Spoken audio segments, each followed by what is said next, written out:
Welcome, one and all, to my Witchen Kitchen. In honor of my very favorite holiday, Halloween, I thought today I would teach you all how to cook up a very special treat indeed. Angel hair. Now, angel hair is a real classic and a very special comfort food, but it can be a little bit difficult to get just right. So here are my Witchen Kitchen tips for making the perfect angel hair. To begin, we're going to go ahead and take a lovely pot, or feel free to use a cauldron if you want to get a little festive. And we are just going to start to bring that to a boil. While the pot simmers, we're going to go ahead and turn on our oven. Now this part is not necessary. If you are a witch on the go and you're in a hurry, you can absolutely skip the baking portion of this recipe, but I personally love a good baked angel hair. Now I do know some people who, shall we say, harvest their own angel hair, but I think there's nothing wrong with store-bought. I have a Hair V brand here myself.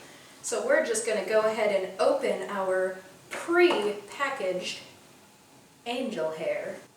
Feel free to go ahead and take that angel hair and just plop it right into the pot. We'll wait for it to get all nice and hot and bubbly. And as we do, it's time to prepare our seasonings.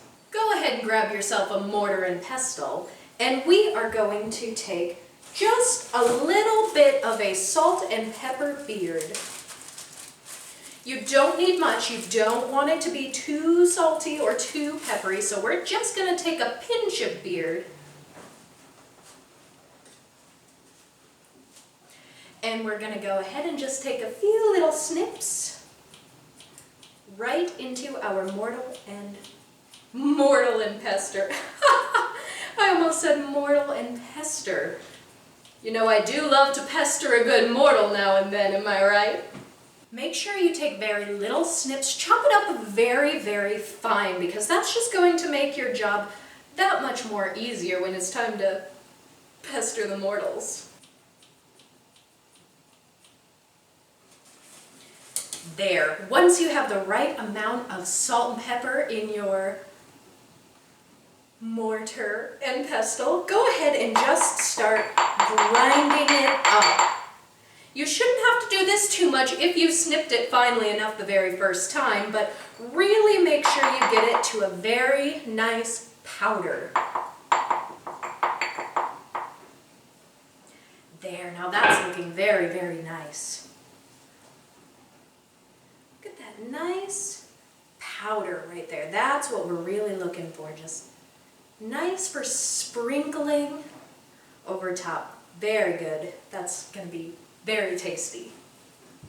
Time to check on the angel hair.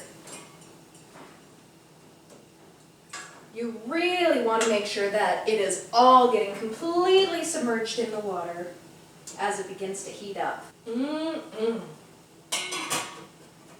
It's coming along perfectly. Now, since I'm going to bake my angel hair once it's finished boiling, I'm going to grab just a little baking dish. I'm baking for one today, so I just need a tiny dish, but feel free if you'd like to Brady and the Tramp it with your loved one. This makes a wonderful date night dish. Now let's talk for just a moment about sauces. If you are not going to bake your angel hair, now would be the great time to go ahead and pull out a separate saucepan so you can heat up your sauce.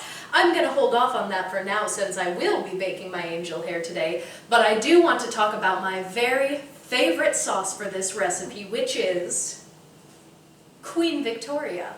Now note, I decided to opt for the low sodium Queen Victoria sauce this time just because I really, as I've already mentioned, I love to grind up my own salt and pepper beard. I really think it gives it that extra zing and really sets it apart from other hair dishes. Oh, it sounds like our oven's ready. Time to check on how the angel hair is doing.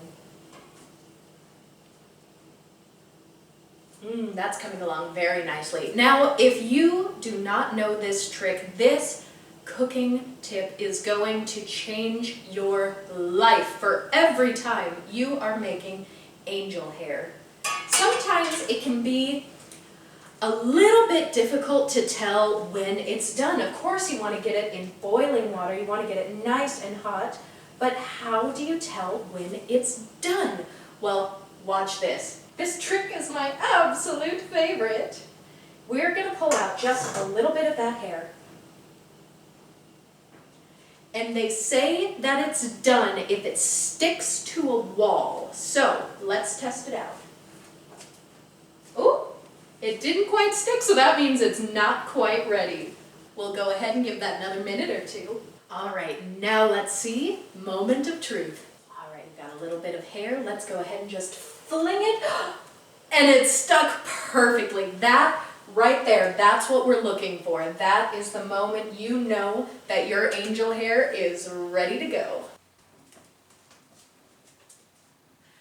All right, now I hope you all have your little baking dish ready, because it is time to grab out that angel hair. Go ahead and just plop it right in that baking dish. Oh, it already smells so good. You guys, I cannot wait. This is one of my all-time favorites. Go ahead and set aside your pot. We won't be needing that anymore. Look at that. Absolutely beautiful. I love me some good angel hair.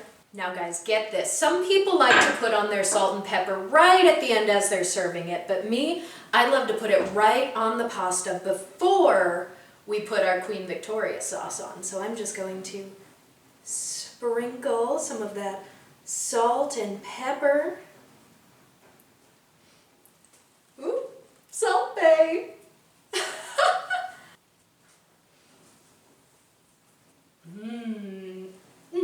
All right, now we're going to take some of our Queen Victoria sauce and we are just going to get a nice little layer on top. This is going to be so good. Perfectly Victorian.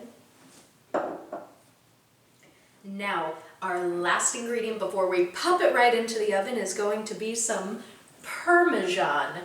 Now, feel free to perm your own hair if you would like. I have store-bought Parmesan here, again, because, trust me, you don't want to see me perming anybody's hair. Notice how I do have pure white perm here today.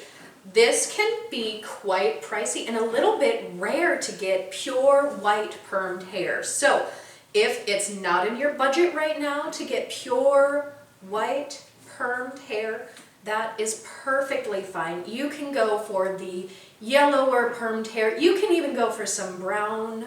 Whatever works for you. Just make sure you really sprinkle some of that perm on. And if you are perming your own hair, you're going to go ahead and prepare this the same way we prepared our salt and pepper beard in the Mortal and Pester. I can't wait. We're going to go ahead and pop this into the oven.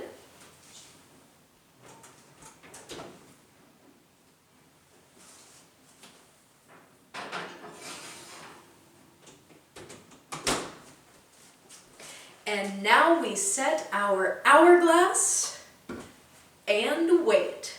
And while we wait, if you want to sneak a little treat from the cookie jar, I won't tell anyone.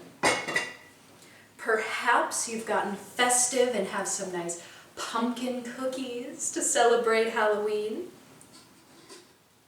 I, for one, have a very beautiful little dead bird card from my very good friend Annabelle Lecter over at Conjurer's Kitchen. And I hear you running down to the comments now to say, but Courtney, it's only Halloween. It's far too early to be celebrating with dead birds. And to that I say, if the big box stores can have Christmas trees right alongside all their Halloween decorations, then I can celebrate with some dead birds. 'Tis the season. I love the holidays. I really can't wait for dead bird greeting season, so to each their own. Celebrate how you'd like. It's 2020. Time is meaningless. All right, it looks like the time on our hourglass is almost up, so let's go ahead and check on our angel hair.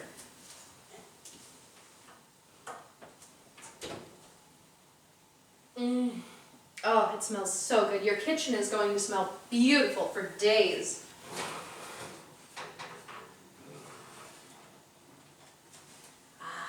There we are. I wish you could all smell what I'm smelling. Oh, now all that's left is to plate it. Since this is such a very special occasion, I brought out the good china.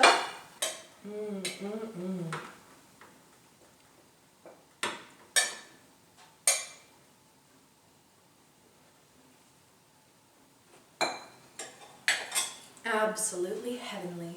And now, as you can see, we have a beautiful, beautiful plate of angel hair ready for your special occasion.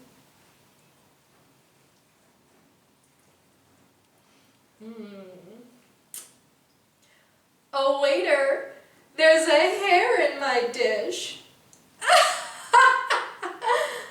Happy Halloween. A huge thank you to my supporters on Patreon, and thank you for watching this far and humoring me in all of my hairy nonsense.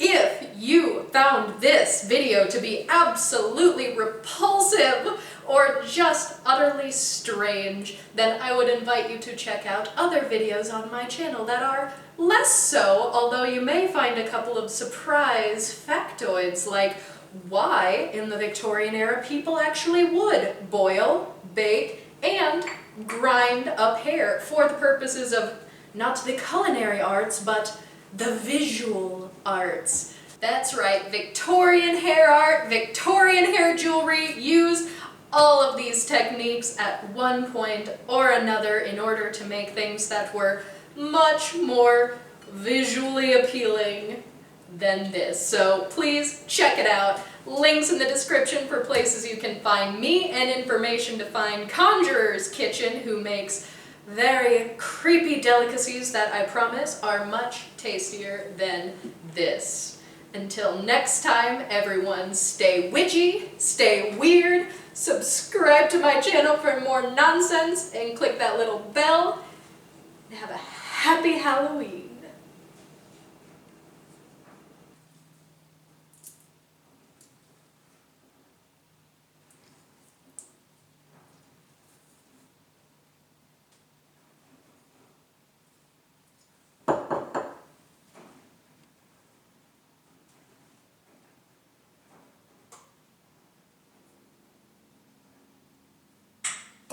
I seem to have made a grave miscalculation. For him not capable of opening a new jar of sauce.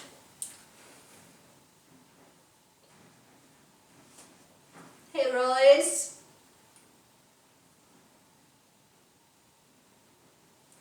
Oh, beloved. I can't open my sauce.